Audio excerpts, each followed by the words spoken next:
திருச்சிற்றம்பலம். தென்னாருடைய சிவனே போற்றி, எந்நாட்டவர்க்கும் இறைவா போற்றி, ஏகம்பத்துரையந்தாய் போற்றி, பாகம் பெண்ணுரு ஆனாய் போற்றி, அண்ணாமலையும் அண்ணா போற்றி, கண்ணார் அமுதக் கடலே போற்றி, காவாய் கனகத்திரளே போற்றி, கையிலை மலையானே போற்றி போற்றி. நமச்சிவாய வாழ்க, நாதன் தாள் வாழ்க. அன்பர்களுக்கு ஆன்ம வணக்கம். நீங்கள் கேட்டுக்கொண்டிருப்பதும் பார்த்து கொண்டிருப்பதும் சிகாரம் சைவ நெறி பாடசாலை என்கிற டெலிகிராம் சேனல் மூலம் ஒவ்வொரு நாளும் அதிகாலை 5:20 மணிக்கு திருநெறிய தமிழோசை என்கிற தலைப்பின் கீழே 12 திருமுறை பாராயணம் செய்து வருகிறோம். குறிப்பாக திருமூல நாயனார் இயற்றிய திருமந்திரம் என்கிற நூலிலிருந்து ஒரு நாளைக்கு ஒரு பாடல் பாராயண முறையில் அல்லாமல் சிந்தித்தல் முறையில் சிந்தித்து வருகிறோம். அந்த வகையில் நம்முடைய நிகழ்ச்சிக்கு வருகை தந்துள்ள அத்துணை அடியார் பெருமக்களையும் வருக வருக என்று வரவேற்று அவர்களுடைய பொற்பாதங்களை மனமொழி மேகலாலை வணங்கி நிகழ்ச்சிக்குள் இனிதேன் நுழைவோம். நுழைவதற்கு முன்பதாக 12 திருமுறை ஆசிரியர்கள் துதி, திருக்கதவம் அடைதல், திருக்கதவம் திறத்தல், திருப்பள்ளி எழுச்சி போன்ற பாடல்கள் எல்லாம் பாடி நிகழ்ச்சியை துவங்குவதை ஒரு வழக்கமாக வைத்திருக்கிறோம். அந்த வகையிலே 12 திருமுறை ஆசிரியர் துதியினை படிப்பதற்காக தென்காசி மாவட்டம் தென்காசிக்கு அருகாமையில் வசிக்கக்கூடிய வெங்கடேஸ்வரபுரம் கிராமத்தில் வசிக்கக்கூடிய சிவத்திரு பாலசுப்பிரமணியன் ஐயா அவர்கள் 12 திருமுறை ஆசிரியர் துதியினை படிப்பதற்காக வருக வருக என்று வரவேற்று மகிழ்கிறோம். ஐயா வாங்க ஐயா. திருச்சிற்றம்பலம்.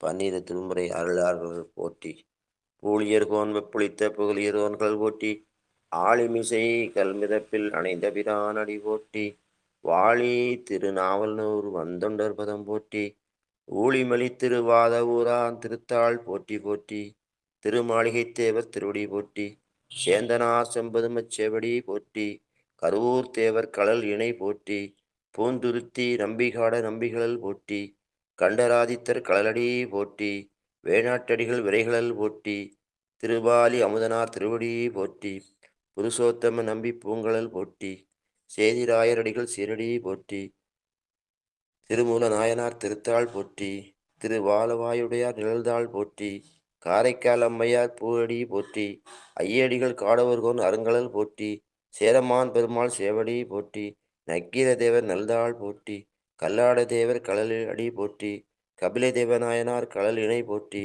பரணதேவ நாயனார் பொற்றாள் போற்றி, இளம்பெருமானடிகள் இணைத்தாள் போற்றி, அதிராவடிகள் அருங்கலல் போற்றி, பட்டினத்து பிள்ளையார் மலர்த்தாள் போற்றி, நம்பியாண்டார் நம்பி நல்தாள் போற்றி, செல்வமலி குன்றத்தூர் சேக்கலார் திருவடிகள் போற்றி போற்றி.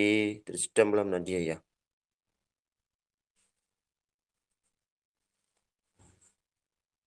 அருமை அருமை. அடுத்து திருக்கதவம் அடைதல். நம்முடைய நிகழ்ச்சியில் திருக்கதவம் அடைதல் பாடுவதற்காக காமாட்சி அம்மா நீங்க தான் சொன்னீங்களா? உங்க பேர் தானே சொன்னீங்க?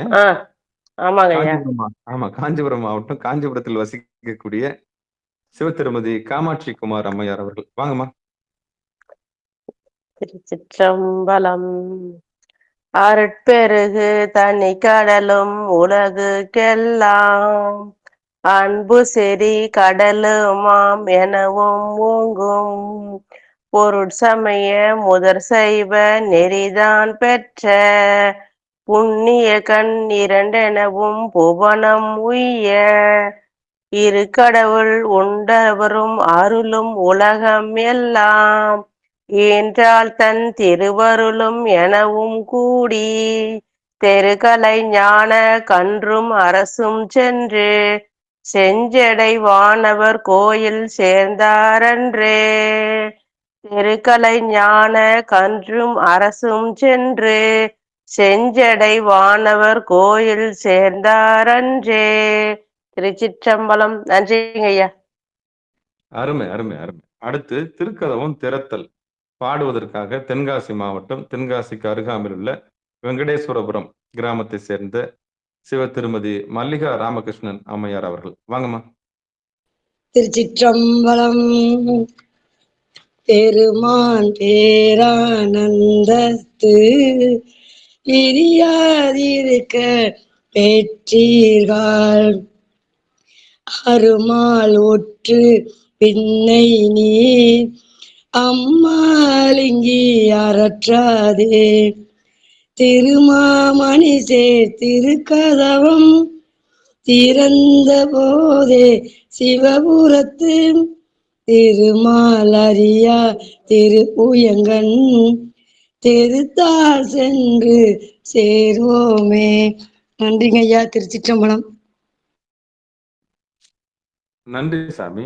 அடுத்து நம்முடைய நிகழ்ச்சியில் திருப்பள்ளி எழுச்சி பாடுவதற்காக தென்காசி மாவட்டம் தென்காசிக்கு அருகாமையில் வெங்கடேஸ்வரபுரத்தில் உள்ள சிவ திரு ராமகிருஷ்ணன் ஐயா அவர்கள். வாங்க ஐயா. திருச்சிற்றம்பலம். சிவகணம். திருப்பலி எழுச்சி திருவதாரம் சித்தி திருப்பெருந்துறையில் அல்ல போற்றியன் வாழ் முதல் ஆகிய பொருளே புலந்தது பூங்கலற்கு இணை துணை மலர் கொண்டு ஏற்றினின் திருமுகத்து எமக்கரு மலரும் எழில் நகை கொன்னின் திருவடி தொழுவும் சேற்றிதழ் காமலங்கள் மலர்தன் வயல் சூழ் திருப்பெருந்துறை உரை சிவபெருமானே ஏற்றுவர் கோடி உடையார் எமை உடையார் எம்பெருமான் பள்ளி எழுந்தருளாயே. ஏற்றுவர் கோடி உடையார் எமை உடையார் எம்பெருமான் பள்ளி எழுந்தருளாயே. நன்றி ஐயா. திருச்சிட்டம்பலம். நன்றிங்க. அடுத்து பெரும்புலர் காலை மொழி பாடலை பாடுவதற்காக காஞ்சிபுரம் மாவட்டம் காஞ்சிபுரத்தில் வசிக்கக்கூடிய சிவ திருமதி தனலட்சுமி கோவிந்தராஜன் அம்மையார் அவர்கள். வாங்கம்மா. இருக்காங்களாம்மா? சிவபெருமானே சிவசிவா. திருச்சிற்றம்பலம் தில்லையம்பலம். பெரும்புலர் காலை மூழ்கி. ஆமா பாருங்களா? வாங்க தனலட்சுமிமா. திருச்சிற்றம்பலம். பெரும்புலர் காலை வரங்கள் முடிச்சிட்டீங்களா இதெல்லாம்? முடிச்சாச்சு. அதுக்குள்ள நீங்க வெளியே போயிட்டீங்க. வாங்க. சார்ஜ் இல்லையா? சார்ஜ் பண்ண. சரி.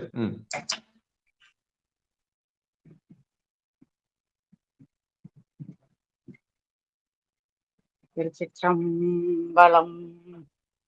பெரும்புலர் காலை மூழ்கி பித்தர்க்கு பத்தராகி அரும்பொடு மலர்கள் கொண்டாங்கு ஆர்வத்தை உள்ளே வைத்து விரும்பினல் விளக்கு தூபம் வீணாலிடவல்லார்க்கு கரும்பினிற் கட்டி போல்வார் கடவுர் வீரட்டனாரே.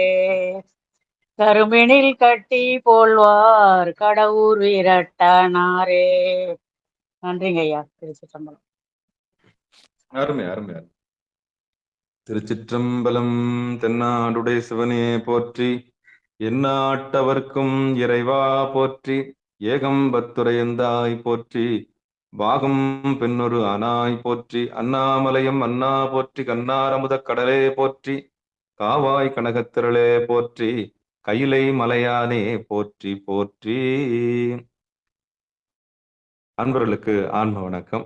சிவபெருமானுடைய பெரும் கருணையினாலே சிகாரம் சைவநெறி பாடசாலையில திருமந்திரம் திருமூல நாயனார் இயற்றிய திருமந்திரம் என்கிற நூலிலிருந்து ஒரு நாளைக்கு ஒரு பாடல் சிந்திக்கக்கூடிய வாய்ப்பு நமக்கு இறைவன் கொடுத்திருக்கிறாரு. அந்த வகையில நம்முடைய நிகழ்ச்சிக்கு வருகை தந்திருக்கூடிய அத்தனை அடியார் பெருமக்களையும் வருக வருக என்று வரவேற்று திருமூல நாயனார் இயற்றிய திருமந்திரம் என்கிற நூலினை நாம் சிந்திப்போம். அவருடைய திருமூல நாயனாருடைய பொற்பாதங்களை மனமொழி மெய்களாலே வணங்கி பிறந்து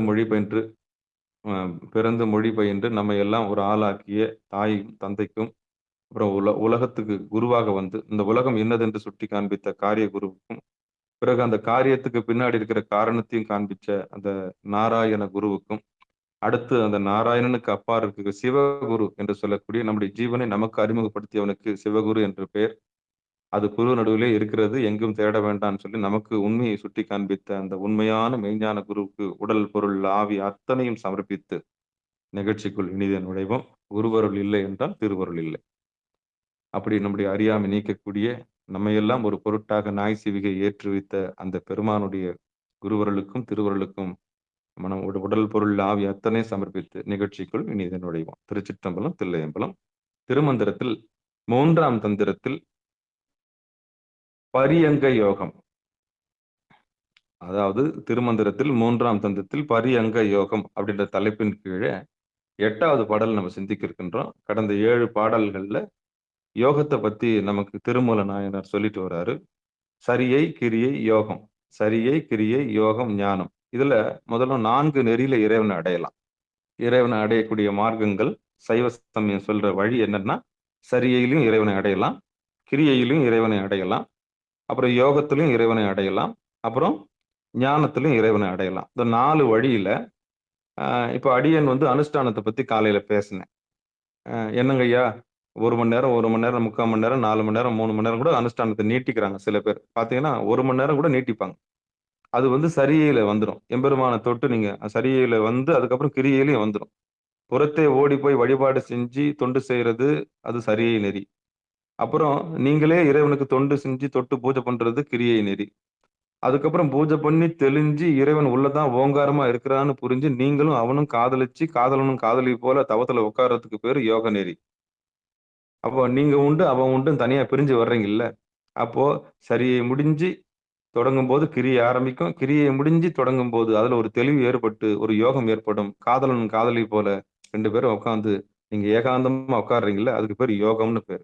யோகம்னாலே 2 பேர் கூடுதல்னு அர்த்தம். யார் யார் கூடுதல்? பெருமானும் பெருமாட்டியும் கூடுதல். இங்க பெருமான் யாரு? பெருமாட்டி யாரு? பெருமாட்டி நாம எல்லாம் பெருமாட்டி. அறியாமையில் இருக்க எல்லாருமே பொம்பளைங்க தான். அறிவு யாரு? சிவபெருமான். அப்ப பெருமானுக்கும் பெருமாட்டிக்கும் திருமணம் நடக்கும்போது அதுக்கு யோகம்னு பேரு. அதுதான் ஜீவாத்மா பரமாத்மா ஐக்கியம்னு வைணவம் சொல்லுது. ஜீவாத்மா பரமாத்மா ஐக்கியம். பரமாத்மா இறைவன், ஜீவாத்மா நம்ம அறியாமையில மூழ்கி இருக்கிறோம். அப்ப எம்பெருமானுக்கும் நமக்கும் திருமணம் நடக்கிறதுக்கு பேரு யோகம்னு பேரு. இது வைணவம் சொல்லுது. நம்ம சைவ நெறியில என்ன சொல்றோம்னா, அவன் புருஷன். நாம வந்து எம்பெருமாட்டியா நம்ம என்ன பண்ணணும்? ஒப்பு கொடுக்கணும். எப்படி ஒப்பு கொடுக்கணும்னா, அப்பா எனக்கு ஒண்ணும் தெரியாது, எனக்கு அறியாமல் இருக்கிற, எனக்கு வழிகாட்டுங்கன்னு ஒப்பு கொடுக்கும்போது சரணாகதம் நிகழும்போது கர்ம யோகம் ஸ்டார்ட் ஆகுது.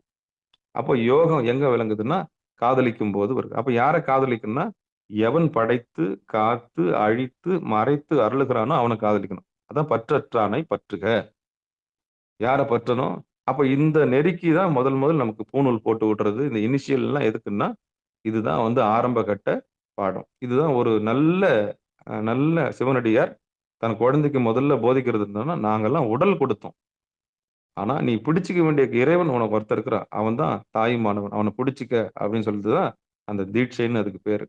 இது வந்து குழந்தை 7 வயசுலயே அவங்க பூணூல் கல்யாணம் போட்டு விடுவாங்க. இதுதான் நம்ம 7 வயசுல எடுக்காதனால நமக்கு 7 கழுத வயசு ஆன பிறகு நமக்கு இறைவன் நமக்கு கொடுக்கிறார். முன்னம் செய்த தவத்தினால், முன்னம் செய்த புண்ணியத்தினால சிவபெருமான நம்ம தெரிஞ்சுக்கிறோம். திருநீறு, ருத்ராட்சம், 5 எழுத்து, அப்புறம் சைவ நெறி, சித்தாந்தம், வேதாந்தம் இதெல்லாம் நமக்கு எப்ப தெரிய வருதுன்னா, ரொம்ப லேட்டா தெரியும். அதான் நம்ம செஞ்ச புண்ணியத்துக்கு ஏத்த மாரி. இதுதான் ரகசியம். அப்ப திருவருள் கருணையினால நம்ம அந்த குருவருள் கருணையினால நம்ம இந்த நிகழ்ச்சி மூலமா நம்ம வந்து தெரிஞ்சுக்க அதாவது முன்னம் செய்த தவத்தினால இது காதால கேட்டு தெளியிரும். இதுதான் ரகசியம். வேற எதுவுமே இல்ல. இந்த உண்மையை புரிஞ்சுக்கிட்டா போதும். மத்தபடி அந்த நெறி நமக்கு கிடைச்சது அதை நம்ம தக்க வச்சுக்கணும். சிவபெருமானுடைய பெருங்கருணை எண்ணி வியக்கிறேன் சிவபெருமானை. அப்போ குருவருளுக்கும் திருவருளுக்கும் நன்றி சொல்லி, இந்த யோகம்னா என்ன அப்படின்னா 2 பேரும் ஒண்ணா சேர்றது. அப்ப யார் கூடுறதுன்னா பெருமானும் பெருமாட்டியும் கூடுறது. அப்ப பெருமான் யார் பெருமாட்டி யாருன்னு இப்ப நான் விளக்கிட்டேன். சரி. அப்ப உலகியல்ல பரியங்க யோகன்ற தலைப்புல திருமூலர் என்ன சொல்ல வராரு அப்படின்னா, அதுக்கு முன்னாடி ஒரு யோகத்தை சொல்றாரு. கேசரி யோகம் அப்படின்றார்.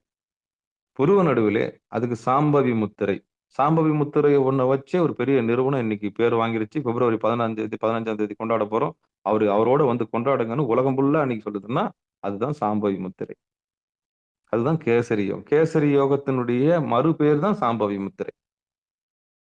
இன்னைக்கு உலகமே கொண்டாடுது அவரை. அவர் டான்ஸ் ஆடுறாரு. 15ஆம் தேதி அவரோடு கொண்டாடுங்கள் வாருங்கள். அவரோடு கொண்டாடுங்கள் வாருங்கள் என்ன பண்ணுது? உங்களை கூப்பிடுறாங்க. என்ன முத்திரை தெரியுமா? அதுதான் சாம்பவி முத்திரை. இந்த கேசரி யோகத்தை திருமூல நாயனார் அவர் விளையாட்டா அழகா எழுதி வச்சு போயிட்டாரு. அதுதான் நம்ம போன வகுப்புல பார்த்தோம். அது முந்தின வகுப்புல என்ன தலைப்புல பார்த்தோம்? கேசரி யோகம் பார்த்தோம். என்ன பார்த்தோம்? வஜ்ராசனத்துல உட்கார்ந்து புருவ நடுவு பார்க்கிற கலையை சொல்லி கொடுத்தாரு. அப்புறம் முடியாதவங்க நீங்க முதுகெலும்பு நேரா வச்சு புருவ நடுவு பார்க்க இது வந்து குரு முகாந்திரமாக கேசரி யோகத்தை பெற வேண்டும். குரு நடுவே அவ்வளவு சீக்கிரம் எல்லாரும் பார்க்க முடியாது. ஒரு குருவை நினைச்சுக்கிட்டு குருவோட தயவு குழந்தை கையை பிடிச்சிட்டு போதில்ல, எனக்கு இடறி விழுந்துடக்கூடாது. தப்பி தவறி ஏடா கூடமா பண்ணிருந்தா கண்ணு போய் சொருகிக்கும், பைத்தியம் பிடிச்சிரும், பித்து பிடிச்சிரும். தவம் பண்ணும்போது மண்டை வெடிச்சிருன்னு சொல்லுவாங்க. அதனாலதான் குருநாதருடைய தயவோட தவம் பண்ணணும். எல்லாருக்குமே வித்தையை சொல்லிக் கொடுக்க மாட்டாங்க. ஏன்னா அசுரன் கையில வித்தை போய் சேர்ந்துடக்கூடாது. அதாவது பஞ்சமா பாதகம் செய்ய மாட்டேன்னு சத்தியம் பண்றவங்களுக்கு மட்டும்தான் உபதேசம் பண்ணுவாங்க. இவனால இந்த பூமிக்கு தீங்கு விளையாது, உடம்பாலையும் மனசாலையும் உயிராலையும் யாருக்கு தீங்கு செய்ய மாட்டான்னு சத்தியம் வாங்கிக்கணும் மட்டும்தான் உபதேசமே கொடுப்பாங்க. தீட்சையே அப்படிதான் கொடுப்பாங்க. நீ பஞ்சமா பாதகம் செய்ய மாட்டியா அப்படின்னு கேட்டுட்டு தான் கொடுப்பாங்க. ஏன்னா எல்லாருக்கும் கொடுக்க கூடாது. கொடுத்துட்டோம்னா அது விபரீதத்தை ஏற்படுத்திடும். அப்ப யாரு பாத்திரம் அறிந்து பிச்சை எடு, இது நமக்கே பாடம் எடுக்குமா? ஏறின ஏனிய காலால உதைக்குமா? ஆணவத்தின் உச்சத்துக்கு போயிடுமா? அப்ப குருநாதருக்கே பாடம் சொல்ல வந்துருமா? அப்ப பார்த்து கொடுப்பாங்க, பார்த்து பத்திரமா கொடுப்பாங்க. அப்போ இது தேருமா தேராதா, இது உண்மை சத்தியத்தை பரப்ப வந்திருக்குதா, இல்ல உலகியலுக்காக வந்திருக்குதா, இல்ல பொருளியலுக்காக வந்திருக்குதா, இதுக்கு தீட்சை கொடுக்கலாமா வேணாவா? பார்த்தோன்னு விளையும் பயிர் முளையிலே தெரியும். அப்போ அது பார்த்துதான் என்ன பண்ணுவாங்க, தீட்சை கொடுப்பாங்க. அப்படி கொடுக்கும்போது தான் என்னது, அதுதான் உண்மையான நயன தீட்சை, ஸ்பரிச தீட்சை. அப்புறம் குருநாதருடைய பெருங்கருணையினால அது கொடுக்கப்படுது. அப்போ குரு நடுவில் உட்காந்து தானா பண்ணும்போது நடக்காது. குருநாதருடைய தயவோட கையை பிடிச்சிட்டு போகும்போது தான் குரு நடுவில் ஒரு வேலை நடக்கும். கண்ணு ரெண்டும் கூடி நிற்கும், ஏகாந்தம் கிடைக்கும், முதுகெலும்பு ஸ்ட்ராங்கா நிற்கும். அப்போ உண்மை பொருளை தெரிஞ்சுக்குவாங்க. இதுக்கு தான் நம்ம குருநாதர் வேணும்னு சொல்லி. அப்போ எல்லாருக்கும் இந்த இது கிடைக்குமான்னு கிடைக்காது. அப்போ கேசரி யோகத்தை, இந்த சாம்பவி முத்திரைய, இந்த அற்புதமான யோகத்தை தனிமையில் எதிர்கொள்ளக்கூடியவர்களுக்காக வகுத்து கொடுத்தது. சரி, அப்ப பரியங்க யோகம் யாருக்குங்க அப்படின்னா, இல்லற தர்மத்துல இருக்கிறாங்க இல்லையா, கணவன் மனைவி. அவங்க சந்தான உற்பத்தி முடிஞ்ச பிறகு வெறும் போகத்துக்காக உடம்ப செலவு பண்ணி தேஞ்சு அழிஞ்சிடக்கூடாதுன்றதுக்காக ஒரு யுக்தியை கொடுத்தாரு. என்ன யுக்தி கொடுத்தாருன்னா, 2 பேரும் சேருங்க, அதை போகமா மாத்தாதீங்க, யோகமா மாத்துங்க அப்படின்றதுக்காக தான். அப்ப இன்னைக்கு என்ன ஆச்சுன்னா, இந்த ஒரு சம்பவம், இந்த ஒரு வித்தையை தெரியாம வீணா வேளுக்கு எரிச்சவங்க நிறைய பேர் இருக்காங்க. அப்போ கணவன் மனைவி எதுன்னா, கணவன் மனைவி சேர்க்கையே போகமா இல்லாம யோகமா மாத்தக்கூடிய கலையை தான் இந்த பரியங்க யோகம். அப்ப கேசரி யோகத்துல தன்னைத்தானே எதிர்கொள்ளக்கூடிய ஆற்றல் உள்ளவர்களுக்கு பயம் இல்லை. ஐயா கரண்ட் இல்லாம என்னால இருக்க முடியும், யாரும் இல்லைனாலும் செல்போன் இல்லாம என்னால இருக்க முடியும், அப்படியே தவத்துல உட்காந்துக்கும் சாமி அப்படின்னா அதுக்கு பயம் இல்லை. ஏன்னா நீங்க உங்களை எதிர்கொள்ளக்கூடிய பக்கம் உங்களுக்கு வந்துடுச்சு. இவங்க இருந்தா தான் நான் அவங்க இருப்பேன், அவங்க இருந்தா தான் நான் இருப்பேன்றதான் இல்லை. யாரு இல்லைன்னாலும் என்னால தனியா இருக்க முடியும், என்னை நானே எதிர்கொள்ள முடியும். இவங்க எல்லாம் இருந்தா தான் நான் இருப்பேன், ஐயோ ஒரு நிமிஷம் என்னால இருக்க முடியாது அப்படின்னு சொல்ற கேட்டகரி நான் இல்லை. ஆமா, யாரும் இல்லைனாலும் என்னால தனிச்சு இந்த பிரபஞ்சத்தை எதிர்கொள்ள முடியும். அவங்களுக்கு கேசரி யோகம் சூப்பரா பொருந்தும். அவங்க பயிற்சிக்கு தைரியம் உள்ளவங்க, முக்திக்கு ரெடி ஆயிட்டாங்க. அதுக்கு வேதனைப்பட்டு, துக்கப்பட்டு, துயரப்பட்டு, நூடுல்ஸ் ஆகி நூடுல்ஸ் ஆகி தான் இறைவன்கிட்ட திருவடிக்கிட்டு வரணும்னு அவசியம் இல்லை. ஒரே ஒரு சம்பவம் போதும் உங்களை தனிமையில ஆட்கொள்றதுக்கு. அவன் அருளாலே அவன் தாள் வணங்கி. துக்கம் கொடுத்துதான் உங்களை தனிமையில கொண்டு வரணும்னு அவசியம் இல்லை. துயரம் கொடுத்துதான், வேதனை கொடுத்துதான் உங்களுக்கு தனிமையில கொண்டு வரணும்னு அவசியம் இல்லை. முன்னம் செய்த தவத்தினால கூட உங்களுக்கு தனிமை கிடைக்கலாம். அப்ப தனிமை ஒரு வரம், தனிமை ஒரு சாபம் கிடையாது. அப்ப தனிமை யாருக்கு சாபம்னா, தனிமை யாருக்கு சாபம்? இந்த கூட்டு மனப்பான்மை உள்ளவங்களுக்கு சாபம். ஐயோ அவங்க இல்லாம இருக்க முடியாது, இவங்க விட்டுட்டு போயிட்டாங்க, இவங்க என்ன மறந்துட்டாங்க, அவங்க என்ன கண்டுக்கிறது கிடையாது, இவங்க எனக்கு வணக்கம் வைக்கல, அவங்க இதெல்லாம் என்னன்னா, நம்ம இந்த கூட்டு மனப்பான்மையில், செம்மறியாட்டு மனப்பான்மையில் இருக்கிறவங்களுக்கு தான் இந்த பயம். அப்ப தனிமையை எதிர்கொள்ளக்கூடியவர்களுக்கு கேசரி யோகம் வெற்றியை அளிக்கும். தைரியம் உள்ளவர்களுக்கு முக்தி உறுதி. அப்ப கேசரி யோகம் தனிச்சு எதிர்கொள்றவங்களுக்கு. அப்ப பரியங்க யோகம் யாருக்குன்னா, இல்லற தர்மத்தில் இருப்பவர்களுக்கு பரியங்க யோகம் ரொம்ப முக்கியம். அப்ப சந்தான உற்பத்தி, சந்தானம்னா குழந்தை உற்பத்தி முடிஞ்சிருச்சா, இதுக்கப்புறம் வாழ்க்கையே முடிஞ்சிச்சுன்னு நினைச்சுக்க கூடாது. குழந்தை உற்பத்தி, சில எல்லா தம்பதிகளோட நோக்கம் என்ன, குழந்தைய உற்பத்தி பண்ணிடுறது. உற்பத்தி பண்ணோம்னா அவளை வாழ்க்கையே முடிஞ்சு போச்சு, இதுக்கப்புறம் என்ன, எனக்கு ஒரு பையன் வந்துட்டான், எனக்கு ஒரு பொண்ணு வந்துட்டா, அதுக்கப்புறம் தான் வாழ்க்கையே இருக்கு.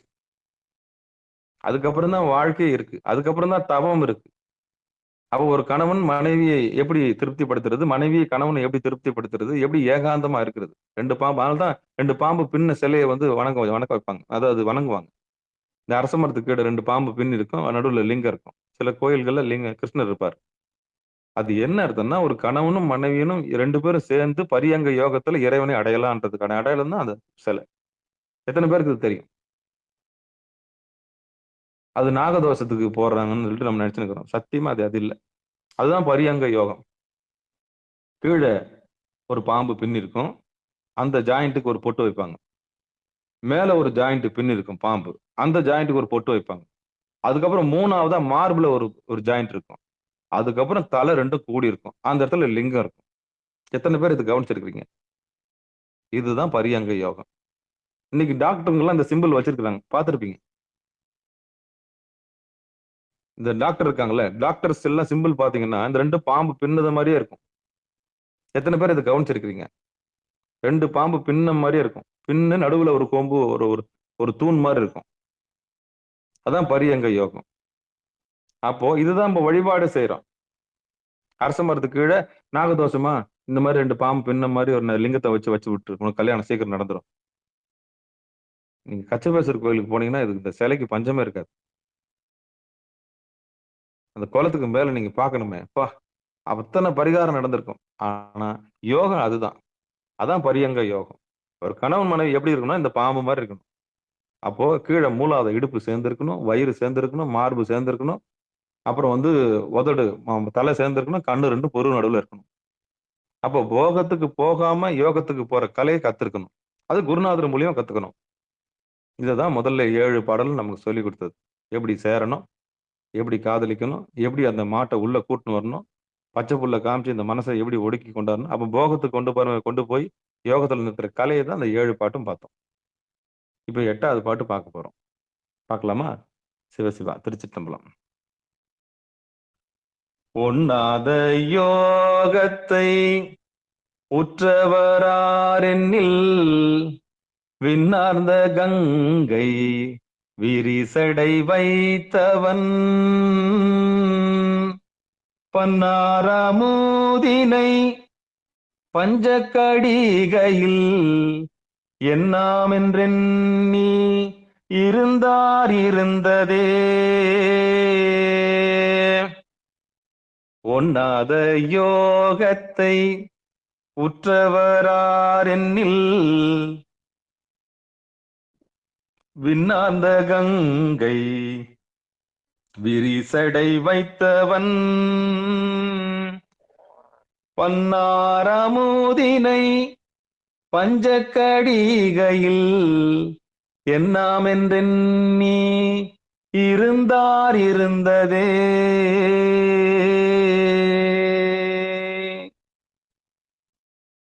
பாடலை பிரிச்சு பார்த்துருவோம். பதமா பார்த்துருவோம். பாடிட்டோம். திருமந்திரத்துல 3ஆம் தந்திரத்துல பரியங்க யோகத்துல 8வது பாடல்.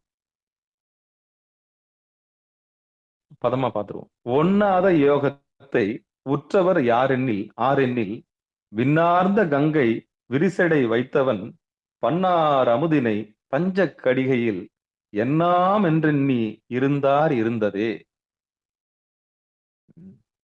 இன்னொரு முறை படிச்சா எல்லாருக்கும் தெளிவு வந்துடும். ஒண்ணாத யோகத்தை உற்றவர் ஆரென்னில் விண்ணார்ந்த கங்கை விரிசடை வைத்தவன் பன்னார் அமுதினை பஞ்ச கடிகையில் என்னாம் என்றெண்ணி இருந்தார் இருந்ததே. பாடலுக்கான பொழிப்புரை தர்மயாதினம். நன்றி தர்மயாதினம். பாடலுக்கான விளக்கத்தை பார்ப்போம். செயற்கரிய பரியங்க யோகத்தை பொருந்தினவர் எத்தகைய பெருமை உடையவர் என்றால், செயற்கரிய பரியங்க யோகத்தை பொருந்தினவர் எத்தகைய பெருமை உடையவர் என்றால், நேர் இழையை கலந்திருந்தே புலன்கள் 5ம் வென்றவனாயும் மங்கையோடு இருந்தே யோகம் செய்பவனாயும் உள்ள சிவபெருமானே எனத்தக்க பெருமை உடையவர் ஆவார். ஏனெனில் தாம் பெற்ற அரிய அமுதத்தை அதனை நுகர்தற்குரிய 5 நாழிகை அளவிலும் உலத்தால் நுகரேம் என உறுதி பூண்டு முன்பு இருந்த 7ஆம் தானத்திலே இருப்பராதலால். இதான் பொழிப்புரை. இதுதான் படிப்பறை. திருப்பி ஒரு முறை படிச்சிடுறேன். புரியாத மாதிரி இருக்கும், நான் விளக்கிறேன். சிவபெருமான், நான் சொல்ல சிவபெருமான். செயற்கரிய இப்பரியங்க யோகத்தை பொருந்தினவர் எத்தகைய பெருமை உடையவர் என்றால், நேரிழைனா மனைவி, நேரிழையை கலந்திருந்தே புலன்கள் 5 வென்றவன் ஆயும். பொண்டாட்டி கூட சேர்ந்திருந்தாலும் நேரிழையை கலந்திருந்தே புலன்கள் 5 வென்றவனாயும், மங்கையோடு இருந்தே யோகம் செய்வனாயும், மங்கையோடு இருந்தே யோகம் செய்பவனாயும் உள்ள சிவபெருமானே, அப்படி உள்ள சிவபெருமானே என தக்க பெருமை உடையவர் ஆவார் இந்த பரியங்க யோகம் செய்யறவங்க. ஏனெனில் தாம் பெற்ற அரிய அமுதத்தை அதனை நுகர்தற்குரிய 5 நாழிகை அளவிலும் உலத்தால் நுகரேம் என உறுதி பூண்டு முன்பு இருந்த 7ஆம் தானத்திலே இருப்பர் ஆதலால். ஆமா, இது வந்து பாடலுக்கான பொழிப்புரை. இப்ப சிகாரம் சைவநெறி பாடசாலையில நம்ம யதார்த்தமா இந்த பாட்டுக்கான பொருளை பார்ப்போம், இயல்பா சிந்திப்போம், புரியுற மாதிரி நம்ம என்ன பண்ணிக்குவோம், கலந்துரையாடல் மாதிரி நான் அடியன் வந்து பகிர்றதுக்கான முயற்சி பண்றேன். சரியா? கூடுமானவர்களும் புரியறதுக்கான முயற்சி பண்ணுவோம். இப்போ கேசரி யோகம்னா என்ன, பரியங்க யோகம்னா என்ன? கேசரி யோகத்தை ஏன் சொன்னார்னா, தனிமையில் எதிர்கொள்ளக்கூடிய யோகி, வானப்பிரஸ்தம் போனவங்க, பிரம்மச்சரியம் கடைபிடிக்கிறவங்க, குழந்தைகள் முதற்கொண்டு எல்லாருமே கடைபிடிக்கலாம் கேசரி யோகத்தை, சாம்பவி முத்திரையை. ஆனா குருநாதருடைய தயவு வேணும், குருநாதருடைய கருணை வேணும். குருநாதர் கை பிடிச்சுக்கிட்டே நீங்க சாம்பவி முத்திரத்தை தைரியமா எதிர்கொள்ளலாம். இறைவனை எதிர்கொள்வதற்கு உங்களுக்கு எந்த பிரச்சனையும் கிடையாது. உங்களுக்கு தில்லு திம்பு, அதாவது தில்லு தெம்பு திராணி, முயற்சி, ஆர்வம் இதெல்லாம் இருந்ததுன்னா இறைவனை நீங்க ஈஸியா அணுகலாம். உங்களை நீங்களே பார்க்க போறீங்க பொரு நடுவுல. அதுக்கு குருநாதருடைய தயவு வேணும், அவ்வளவுதான், முடிஞ்சு போச்சு. கருணை வேணும். இது கேசரி யோகத்துக்கு. சரி, பரியங்க யோகத்துக்கு யார் வேணும்? அதே குருநாதர் வேணும், ஆனா கூட இருக்க மாட்டாரு. ஏன்னா மனைவி கூட இருக்காங்கல்ல. இந்த பரியங்க யோகத்துல படிக்கணும், கேட்கணும், குருநாதருடைய உபதேசத்தை கேட்டுக்கிட்டு அதுக்கப்புறம் யோகத்துல நம்ம இறங்கணும். பரியங்க யோகம் எதுக்கு? இது இருவரும் சேர்ந்து எதிர்கொள்வதனால. கணவன் மனைவி, ஒரு ஆணுக்கு பெண் துணை, பெண்ணுக்கு ஆண் துணை, ஆடவருக்கு வினை உயிர், மனைவிக்கு கணவனே உயிர். அப்ப 2 பேரும் ஒத்திசை வாய் போச்சு. உன் நோக்கம் இதுதானா, நான் உன் நோக்கத்துக்கு நான் வந்துடுறேன், அவ்வளவுதான். வா, 2 பேரும் சேர்ந்து பயணிக்கலாம். அப்ப இருக்கிற பொருத்தங்கள்லயே 10 பொருத்தம். என்ன பொருத்தம்னா மன பொருத்தம். உன் வாழ்க்கையினுடைய டார்கெட் இதுதானா, நான் உனக்கு உதவி செய்யறேன். உன் வாழ்க்கையினுடைய டார்கெட் இதுதானா, நான் உனக்கு உதவி செய்யறேன், அவ்வளவுதான். வா, 2 பேரும் சேர்ந்து வாழலாம். ஆதார்ச்சன திவ்ய தம்பதிகள், சோல்மேட்னு சொல்றாங்கல்ல, ஆத்மார்த்தமான தம்பதிகள் இவங்க தான். உன் நோக்கம் இதுதானே, என் உடல் பொருள் ஆவி உனக்காக நான் செலவு பண்றேன், உனக்காக என் உயிரை வச்சிருக்கிறேன், அவ்வளவுதான். நீதான் என் உயிர், அவ்வளவுதான். இதான் மனைவி. அப்ப மனைவிக்கு என்ன, இவர் என்ன பண்ணணும்? வா, நீதான் என் உயிர், என் வினைக்கு தகுந்தவர் நீதான், நான் இந்த உலகத்துல ஜெயிக்கிறதுக்கு நீதான் ஆதாரம். ஒவ்வொரு ஆணுக்கும் பின்னாடி ஒரு பெண் இருப்பாங்க, ஒவ்வொரு பெண்ணுக்கும் பின்னாடி ஒரு ஆண் இருப்பாங்க, வெற்றிக்கு பின்னாடி. அப்ப அந்த வினைக்கு தகுந்த ஆள் நீதான். அப்ப இங்க ஏன் இந்த மாதிரி இதுல முரண்பாடு ஏற்படுறதுனாலதான் வாழ்க்கையில வெற்றி பெற முடியாம தவிக்கிறாங்க. கணவனுடைய நோக்கம் என்ன, அவருடைய வினை என்ன, அந்த வினைக்கு தகுந்த மனைவி கிடைச்சிட்டாங்கன்னா ஒன்றும் பிரச்சனை இல்லை. மனைவியோட ஏக்கம் என்ன, மனைவியோட புரிதல் என்ன? அப்போ பெண் வந்து மாறுபடுறாங்க. வினைக்கேத்த மாதிரி தான் பெண். அவங்களுடைய வினைக்கேத்த மாதிரி, அதாவது இறைவன் கொடுத்த வரம் சொன்னது இதுதான் உண்மை. மனைவி அமைவதெல்லாம் இறைவன் கொடுத்த வரம்னா, உன் வினைக்கேத்த மாதிரி தான் பெண் அமைவா, உன் எண்ணத்துக்கு ஏத்த மாதிரி தான் பெண் அமைவா, உன் புத்திக்கு ஏத்த மாதிரி தான் பெண் அமைவா. அதுதான் அங்க தீர்க்கமா என்ன சொல்றாங்கன்னா, வினை தான் தீர்மானிக்குது. உன் வினையை வச்சுதான் சாமி அந்த பெண்ணை கொடுக்குறாரு. உன் வினையினுடைய உன் கர்மாவுக்கு ஏத்த மாதிரி தான் பொண்டாட்டி, அவ்வளவுதான், வேற எதுவுமே இல்லை. நீ என்ன செயல் இந்த பூமியில செய்யறியோ அந்த செயலுக்கு ஏத்த மாதிரி தான் உன் மனைவி அமைவா. அதுக்குதான் துணை, வாழ்க்கை துணை நலம்னு பேரு. அப்போ இல்லற தர்மத்துல இருக்கிறவங்களுக்கு ஒரு யோக முறை அப்படின்னு ஒண்ணு இருக்குதுன்னா அதுக்கு பரியங்க யோகம்னு பேர். இந்த பரியங்க யோகம் எதுக்குன்னா, இறை வழிபாட்டுல உச்ச வழிபாடு இதுதான். ஆமா, நீங்க எந்த கோயில்களும் போக வேண்டியதில்லை. ஏன்னா எந்த எந்த எந்த எந்த இறைவன் நம்ம தேடுறோமோ அந்த இறைவனை நீங்க இந்த யோகத்துல ஈஸியா பெறலாம். ஆமா, அதுக்கு திவ்ய தம்பதிகள், அதாவது என்னன்னா இந்த கருத்தொற்றுமை, இந்த ஒத்திசைவு, மனம் ஒத்த தம்பதிகள் இருக்காங்கல்ல, இந்த மனம் ஒத்த தம்பதிகள். அப்போ உடல் ஒத்து போகணும், மனம் ஒத்து போகணும். இந்த ரெண்டும் ஒத்து போச்சுன்னா அதுவே தவம், அதுவே தவம். அதுவே ரெண்டுமே தவம் தான். அதை விட ஒரு பெரிய யுக்தி வேற எதுவுமே கிடையாது. ஆமா, இது ரெண்டும் கூடிடுச்சுன்னா அதுக்கப்புறம் தவம் கூடிடும். அப்ப பரியங்க யோகத்துல இருவரும் சேர்ந்து பண்ணக்கூடிய இந்த யோகத்துல என்ன சொல்றாருன்னா திருமூல நாயனாரு, ஒண்ணாத யோகத்தை உற்றவர் ஆரெனில், இப்படிப்பட்ட உயர்ந்த யோகத்தை எவன் ஒருவன் செய்கின்றானோ அவங்க எப்படிப்பட்டவங்கன்னா, அவங்களுடைய பெருமை எப்படி தெரியுமா? மனைவியோடு இருந்து யோகத்தை பயில்பவன் சிவபெருமானுக்கு சமானமானவன். சிவபெருமானே என தக்கவன் அப்படின்றார். யார் ஒருத்தர் ஏகபத்தினி விரதனாக இருக்கின்றானோ அவன் சிவபெருமானுக்கு தகுதி உள்ளவன். ஏகபத்தினா எல்லாமே எனக்கு அவதான், எனக்கு எல்லாமே அவதான் அப்படின்னு இந்த உலகத்துல இருக்கிற பெண்கள் எல்லாத்தையும் மனைவியா பாக்குறோம்.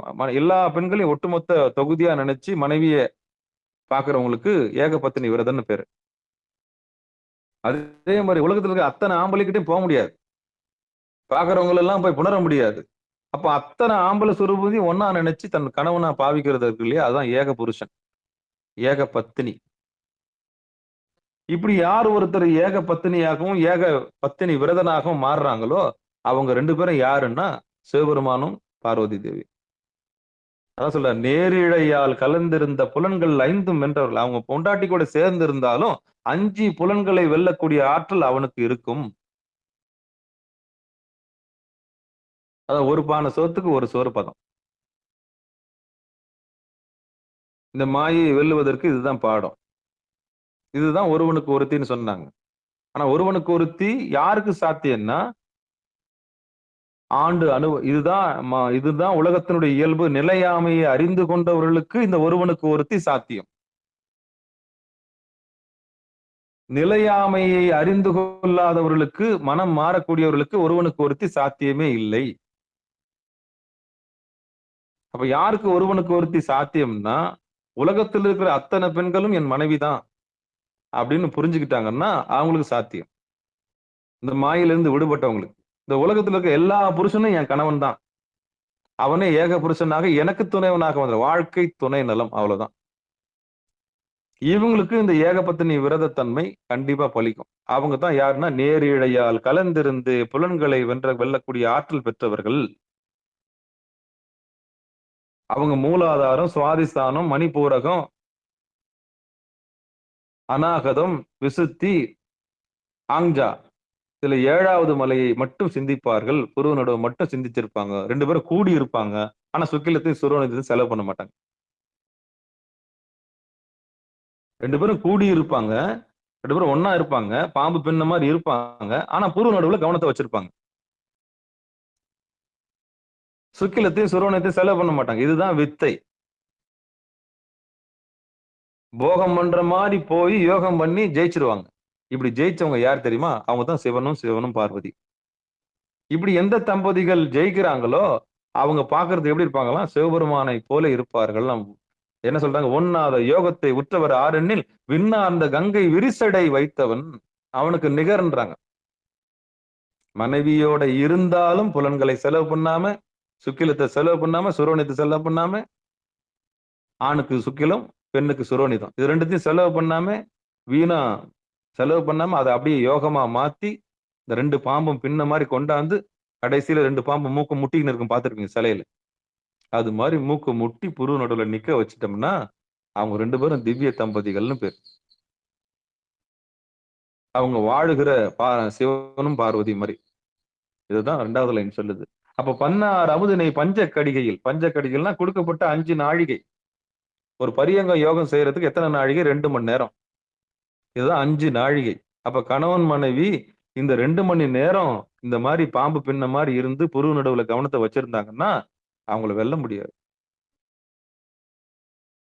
மங்கையோடு இருந்து யோகு செய்பவன் அப்படின்னா இது அந்த ரகசியம். அதான் சொல்ல பண்ணார் அமுதனை பஞ்ச கடிகையில் எண்ணாம் என்றெண்ணி இருந்தார் இருந்ததே அப்படின்னா எண்ணார் என்றெண்ணினா 7வது தலத்தில் இன்பமாக இருப்பார்கள். 7வது தலம் எது? சகசிராரம். அப்ப கணவனும் மனைவியும் கழுத்துக்கு கீழே கவனத்தை முதல்ல கொண்டு போற மாதிரி கொண்டு போய் ஆசையா கொண்டு போய் அப்படியே பின்னி இடுப்பு வயிறு மார்பு இதெல்லாம் பின்னி கடைசியில கொண்டாந்து புரு நடுவுல நிறுத்தி கீழே இருக்கிற சுக்கிலத்தையும் சுரோணத்தையும் செலவு பண்ணாம 2 மணி நேரம் ஓட்டிட்டாங்கன்னு சொன்னா வெற்றி பெற்று விட்டார்கள்.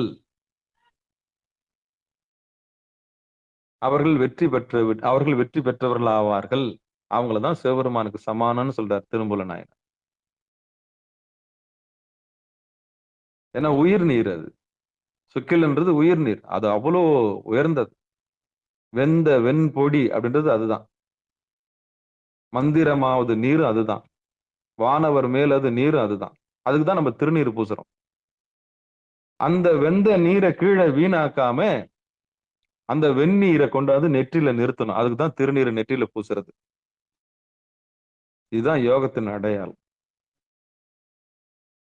இதுதான் யோகத்தின் அடையாளம். திருப்பி ஒரு முறை இந்த பாடலை பாடி நிகழ்ச்சியை நிறைவு செய்யலாம். ஒண்ணாத யோகத்தை உற்றவராரென்னில் விண்ணார்ந்த கங்கை விரிசடை வைத்தவன் பன்னாராமோதினை பஞ்சக்கடிகையில் எண்ணாமென்றெண்ணி இருந்தார் இருந்ததே. அப்போ மனைவியோடு இருந்தாலும் நேரிழையோடு இருந்தாலும் சந்தானத்துக்காக மட்டும் செலவு செய்யற சுக்கிலத்தையும் சுரோணத்தையும் செலவு பண்ணிட்ட மிச்சத்தை ஒரு போகத்தை யோகமா மாத்துற கலையை திருமூல நாயனார் நமக்கு சொல்லி தந்திருக்கிறார். அப்ப கேசரி யோகத்துல தனிமையை எதிர்கொள்ளக்கூடிய பக்குவமும் பரியங்க யோகத்துல கணவன் மனைவி 2 பேரும் சேர்ந்து அனுபவிக்கக்கூடிய யோகத்தையும் நமக்கு சொல்லித்தராரு. வாழ்வியல் ரகசியங்களை நமக்கு மனமொத்த தம்பதிகளாகவும் அற்புதமான திவ்ய தம்பதிகளாக மாற்றக்கூடிய மிகப்பெரிய கலையை எல்லாரும் சிவபெருமானும் பார்வதியுமா இருக்கிறதுக்கான எல்லா ஏற்பாட்டையும் பரியங்க யோகத்துல செஞ்சு தராரு. இப்படி யார் ஒரு 2 மணி நேரம் பயிற்சி செய்யறாங்களோ அவங்களுக்கு பொரு நடுவுல கவனம் போய் நிக்க ஆரம்பிச்சிடும். அவங்க ஏகாந்தமா இருப்பாங்க. நேத்தே சொன்னேன், 2 பேரும் கூடி இருக்கும்போது உலக பொருள்களையும் எடுக்கலாம், உயிர் பொருள்களையும் எடுக்கலாம். தவம் கூடிடுச்சுன்னா, கணவன் மனைவி 2 பேருக்கும் தவம் கூடிடுச்சுன்னா உலக பொருள்களையும் எடுக்கலாம், உயிர் பொருள்களையும் எடுக்கலாம். நோய் நொடி கூட எல்லாம் தவிர்த்திடலாம். ஏகாந்தத்துல நின்று நீங்க என்ன உத்தரவு போட்டாலும் உடம்புக்குள்ள ரசாயன மாற்றம் நடக்கும். மனம் போய் புருவடுல நின்று ஏகாந்தமா இருக்கும்போது உடம்புல எந்த நோயும் இல்லை, ஆரோக்கியமா இருக்கிறேன்னு சொல்லி பாருங்க. அதுக்கான ரசாயனம் சுரக்க ஆரம்பிச்சிடும். அந்த உடம்புல இருக்கிற வியாதிகள் எல்லாமே போயிடும். ஆனந்தம் மட்டுமே நிற்கும். அப்ப சிவானந்தத்துல எல்லா நோயும் போயிடும்.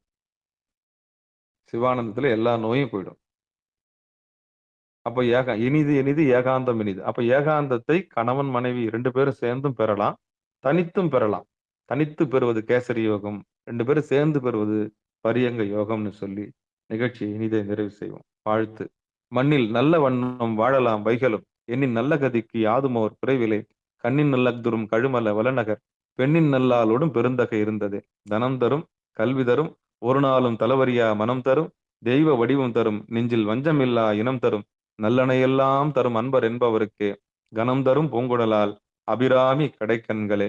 ஆறிரு தடந்தோல் வாழ்க, அறுமுகம் வாழ்க, வெற்பை கூறுசை தனிவேல் வாழ்க, குக்குடம் வாழ்க, செவ்வேல் ஏறிய மஞ்சை வாழ்க, ஆனைதன் அணங்கு வாழ்க, மாறிலா வள்ளி வாழ்க, வாழ்க சீர் அடியாரெல்லாம் வான்மிகில் வழாது பெய்க, மலிவலம் சுரக்க, மன்னன் கோன்முறை அரசு செய்க, குறைவிலாது உயிர்கள் வாழ்க, நான்மறை அறங்கள் ஒங்க, நற்றவும் வேள்வி மல்க, மேன்மைகுள் சைவ நீதி விளங்குக உலகமெல்லாம், மேன்மைகுள் சைவ நீதி விளங்குக உலகமெல்லாம், மேன்மைகுள் சைவ நீதி விளங்குக உலகமெல்லாம் என்று சொல்லி நிகழ்ச்சி இனிதை நிறைவு செய்வோம். நன்றி, வணக்கம். அன்பர்களுக்கு ஆன்ம வணக்கம். நீங்கள் கேட்டுக்கொண்டிருந்ததும் பார்த்து கொண்டிருந்ததும் சிகாரம் சைவ நெறி பாடசாலை என்கிற டெலிகிராம் சேனல் மூலம் ஒவ்வொரு நாளும் அதிகாலை 5:20 மணிக்கு திருநெறிய தமிழோசை என்கிற தலைப்பின் கீழே 12 திருமுறை பாராயணம் செய்து வருகிறோம். அந்த வகையிலே சிவபெருமானுடைய பெரும் கருணையினாலே திருமூல நாயனார் இயற்றிய திருமந்திரம் என்கிற நூலிலிருந்து ஒரு நாளைக்கு ஒரு பாடல் என்கிற வரிசையிலே சிந்தித்து வருகிறோம். அந்த வகையிலே திருமந்திரத்தில் 3ஆம் தந்திரத்தில் பரியங்க யோகத்தில் 8வது பாடலை சிவபெருமானுடைய பெரும் கருணையினாலே நாம் எல்லாம் சிந்தித்தோம். நம்முடைய நிகழ்ச்சிக்கு வருகை தந்து சிறப்பித்த அத்துணை அடியார் பெருமக்களுடைய பொன்னார் திருவடிகளையும் மனமொழி மெய்களாலே வணங்கி, மீண்டும் ஒரு அற்புதமான திருமந்திர வகுப்பில் நாளை அதிகாலை 5:20 மணிக்கு சந்திக்கலாம் என்றும், இன்றிரவு 8 மணிக்கும் பிறகு 9:50க்கும் உள்ள சிறப்பு நிகழ்ச்சியில் அடியார் பெருமக்கள் கலந்து கொள்ளும்படி பணிவன்போடு கூறி விடைபெறுகிறோம். நற்றுணையாவது நமச்சிவாயவே! நமச்சிவாயவே ஞானமும் கல்வியும், நமச்சிவாயவே நானறி விச்சையும், நமச்சிவாயவே நான் அவின்றேத்துமே, நமச்சிவாயவே நன்னெறி காட்டுமே என்று சொல்லி நிகழ்ச்சியை இனிதே நிறைவு செய்வோம். நன்றிங்க. அனைவருக்கும் வணக்கம். திருச்சிற்றம்பலம், தில்லையம்பலம்.